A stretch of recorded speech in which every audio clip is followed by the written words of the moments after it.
یہ کہانی ہے ایسی بدبخت لڑکی کی جس نے محبت کی خاطر اپنی پوری زندگی تباہ و برباد کر دی۔ اکرم جو پیشے کے لحاظ سے ایک استاد تھا، گورنمنٹ کے اسکول میں ایک قابل استاد تھا۔ سفید پوش باعزت گھرانے کی عزت اس وقت داؤ پر لگی جب ماسٹر کی اکلوتی بیٹی مانور آج سے 2 سال پہلے اپنے آوارہ بدچلن عاشق کے ساتھ گھر کی دہلیز پار کر گئی تھی، اور جاتے جاتے گھر میں رکھا تمام سونا، لوگوں کی امانتیں جو نقدی کی صورت میں لوگوں نے اس کے باپ کی دیانتداری سے متاثر ہو کر اس کے پاس رکھوائی تھی، اسے بھی اپنے ساتھ لے گئی۔ ماں باپ بیٹی کا دکھ نہ سہ سکے اور فالج کی مریض بن گئی۔ باپ وقت سے پہلے بوڑھا ہو گیا۔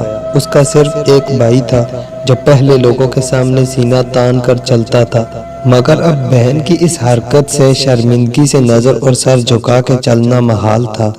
مہنور 2 سال بعد اپنی محبت اور اپنی عزت لٹوا کر گھر لوٹی تو سامنے کا منظر دیکھ کر اس کی جیسے دنیا ہی لٹ گئی تھی۔